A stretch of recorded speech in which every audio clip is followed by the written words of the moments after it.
कहा, ऑब्जेक्शंस हर किसी की लाइफ का एक हिस्सा होते हैं।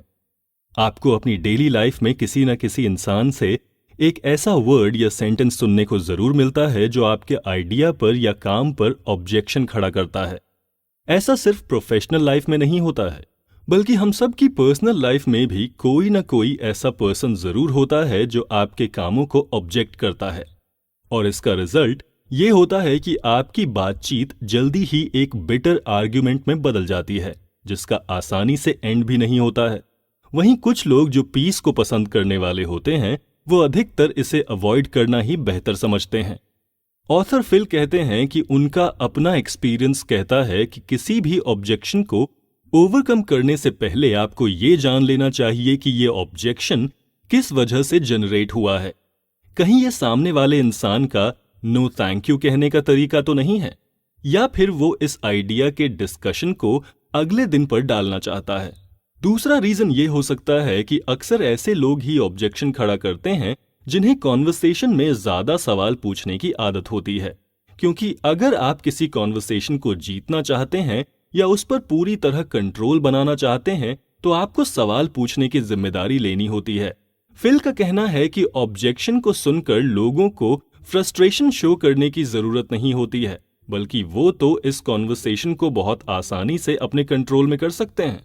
इसके लिए आपको बस सामने वाले के सवाल करने पर उसका जवाब एक काउंटर क्वेश्चन से देना होता है। फिल कहते हैं कि एक बिजनेस से जुड़े हुए ऑब्जेक्शन अक्सर इस तरह के होते हैं। मुझे टाइम नहीं मिला, मुझे लगता है कि इस आइडिया के लिए ये सही समय नहीं है,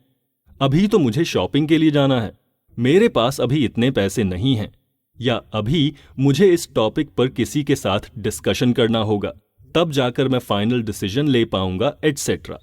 फिल का मानना है कि आप उन लोगों के सारे ऑब्जेक्शन को सिर्फ एक काउंटर क्वेश्चन करके बर्बाद कर सकते हैं, और वो काउंटर क्वेश्चन है, आपने किस वजह से ऐसा कहा।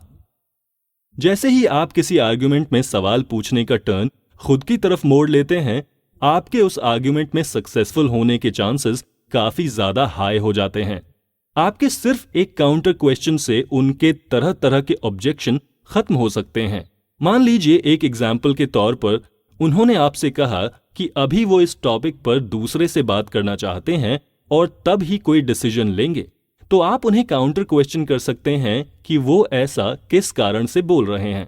क्या उन्हें आपके द्वारा समझाई हुई बातें ठीक नहीं लगी हैं?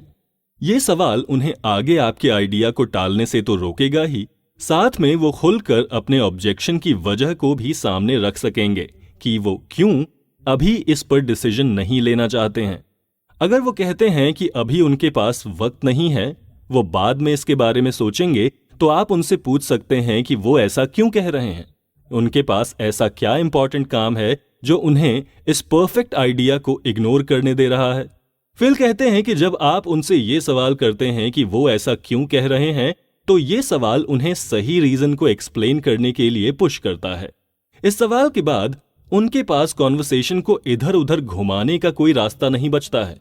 किसी भी इंसान की ना को हाँ में बदलना कितना बड़ा और एक मुश्किल टास्क होता है, ये आप किसी भी बिजनेस प्रोफेशनल, एंटरप्रेन्योर या सेल्स हेड से पूछ सकते हैं। बात सिर्फ प्रोफेशनल फील्ड की नहीं है, पर्सनल लाइफ में भी किसी इंसान की ना को हाँ में बदलना आसान नहीं होता है। जाहिर सी बात है कि खुद को पॉजिटिव गेन दिलाने के लिए आप इस पर पूरा जोर लगाते हैं, लेकिन इस ना से हाँ तक के सफर में आपको पहले ऐसा हो सकता है कि पॉइंट पर आना पड़ता है। आप सीधे ना से छलांग लगाकर हाँ पर नहीं पहुंच सकते हैं। ऑथर फिल कहते हैं कि जब आपके सामने एक ऐसा इंसान बैठा हुआ हो जो आपके आइडिया को रिजेक्ट करने या उसे ना कहने का पूरा मूड बनाकर बैठा हो, तब भी आप उन्हें अपने आइडिया को एक्सेप्ट करने के लिए राजी कर सकते हैं, और इसके लिए आपको जरूरत होगी बस कुछ मैजिकल वर्ड्स की, जो हैं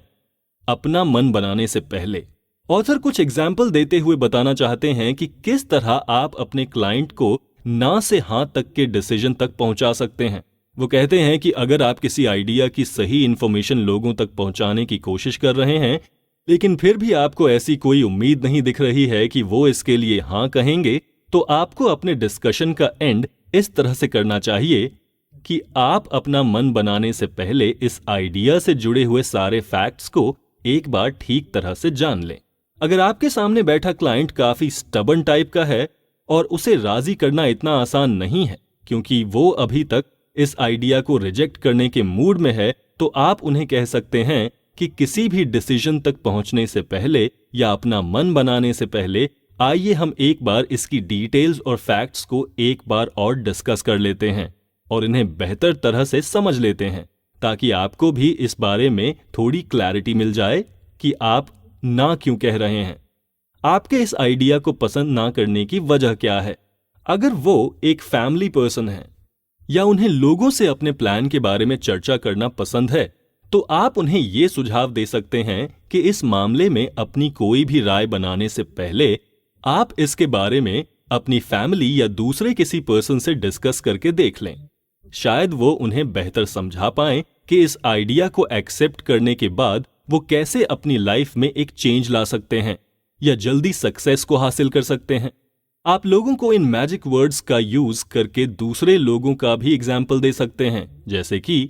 अपना डिसीजन बनाने से पहले आप ये जान लीजिए कि कितने सारे लोगों ने इस आइडिया को फॉलो किया और आज वो एक हेल्दी लाइफ जी रहे हैं। वो अपने लाइफ में आए हुए ढेर सारे चेंजेस से काफी खुश भी हैं। फिल कहते हैं कि ये काफी सिंपल से एग्जाम्पल हैं जो आपकी ना को हाँ में बदलने में काफी मदद कर सकते हैं, और इसके लिए आपको किसी भी लंबी चौड़ी स्पीच देने में अपना समय और मेहनत भी बर्बाद नहीं करनी होगी। फिल का कहना है कि ऐसा भी पॉसिबल है कि आप लोगों को पूरी तरह से अपने फेवर में ना कर पाएं, लेकिन उन्हें दोबारा से अपने प्लान या आइडिया के बारे में समझाने से आप लोगों का भरोसा जीतने में काफी हद तक सक्सेसफुल हो जाते हैं। जब आप अगली बार किसी नए आइडिया के साथ उन्हीं लोगों के सामने पहुंचते हैं, तो इस बात के चांसेस बढ़ जाते हैं कि वो उस आइडिया को सुनने में अपना वक्त देंगे और उसे एक्सेप्ट करने में भी अपना